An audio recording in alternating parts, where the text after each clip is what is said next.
Welcome to MAT2LB, booklet number 6, Checks and Banking, lesson number 3, Transaction Records.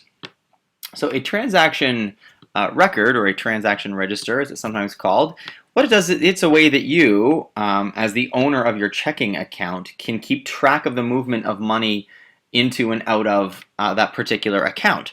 And the reason you want to do this is because banks, although they're run by computers and there's a lot of automated processes happening, it's still prone to errors. And I mean, you've worked hard for the money that goes into that account, and you want to make sure that it's moving correctly, that none of the money has vanished mistakenly into the universe. So we're going to work. The purpose of this lesson number 3 is to learn how to properly fill out transaction records. And there's sort of 3 rules or guiding tenets for filling out transaction registers. And the first is you should try to identify each transaction using a check number or a suggested code from the record. So at the top of our record, if you scroll down a little bit, you can see here we've got sort of a list of ones that show up fairly often, such as like an automatic deposit. That would be something like your paycheck from your job might be an automatic deposit. So they don't give you a check which you then have to deposit. It goes in automatically. Automatic payment, that might be something that you pay. Maybe your phone bill comes out, or a payment onto your credit card, something like that comes out regularly. ATM, that's like a cash machine. Debit card payments that you might do at any store or place like that. A fund transfer might go between your 2 accounts. A service charge, you may not be familiar with these, but these happen sometimes if you go to a bank machine that is not owned by your bank. There might be a service charge of anywhere from $1.50 to $3 or $4 depending, and tax deductible. You won't see that one very often. But anyway, those are some of the codes that they're talking about at the top when we're talking about make sure that each transaction has some type of code on it. The second rule is that you only use 1 line for each transaction. And number 3 is update the balance column, which is at the far right. That's this bad boy right here. It sort of says balance in light letters. You want to make sure that this one gets updated at the end of every transaction, so you don't let 2 or 3 transactions go by. We're going to retotal that at the end of every line. All right, so let's try. We have 2 examples on here, so we'll do one here together, and then I'll let you try one on your own. Example 1 says, complete the transaction record for the following transactions given a starting balance of $435. So let's start right there. Our starting balance is $435, and this line here, you can sort of see it, that line there is meant to designate about where your decimal place would be. So there is $435. That's what we're starting with on our account. Again, because there's a lot of information happening here, I like to sort of check it off as I do it. So there's $435. Got it. So on November 15th, check number 152 is written for $310.59. Okay, so we want to make sure we get that check number. So here we are.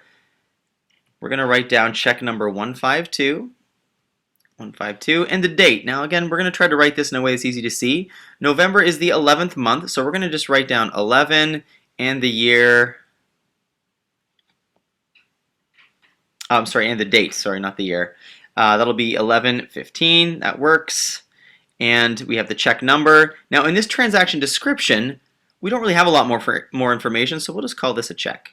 Not a lot more information. And then this payment fee, this is what came out, and we're going to write it here. So that was $310.59. $310, and there's that decimal spot, and 59 cents. So again, while we're here at this point, let's take a quick moment to note that payments, fees, or withdrawals, that's all money that's leaving your account, and it stands in contrast over here to deposits or credits, and that's money that comes into your account. So if you've written a check, that money's going to be leaving your account. At this point, that's all we need to do on this line with the exception of the total. So we've got $435. So I'm going to type that into my calculator. $435, and we're going to take away that payment of $310.59, and that gives me $124. So, whoops, let's get my pencil back. $124.41 at the end of that transaction. Okay, moving on.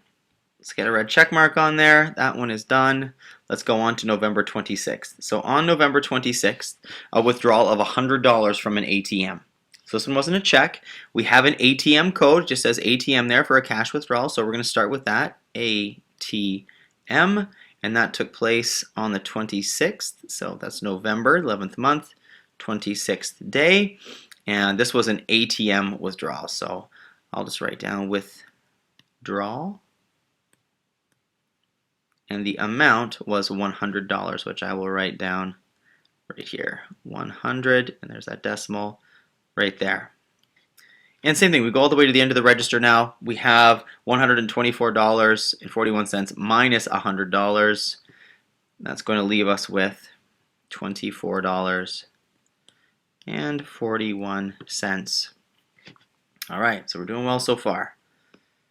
Next one down says a service fee of $2 applies to the previous ATM withdrawal. So as I've mentioned earlier, this is a withdrawal from a machine that was not sort of affiliated with your bank, so there might be an additional service fee. That's what we've got here. So let's get the code for service fee. It's actually on this register. It's called SC for service charge. That would have taken place the same day as the ATM withdrawal, so that's the 26th of November, or the 11th month, 26th day.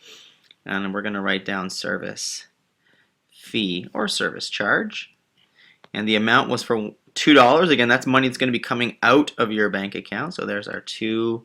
We'll go all the way to the end, and when we do our balance, that's the $24.41 minus another $2 gives us $22.41. So there is our service charge, or our service fee taken care of. And the next transaction is on December 1st, an automatic deposit of $310.56 from Walmart. Okay, so that is going to be an automatic deposit. We know the code for that. It's the very first one on our record, and that's an AD for automatic deposit. That took place on December 1st. So that's the 12th month, first day.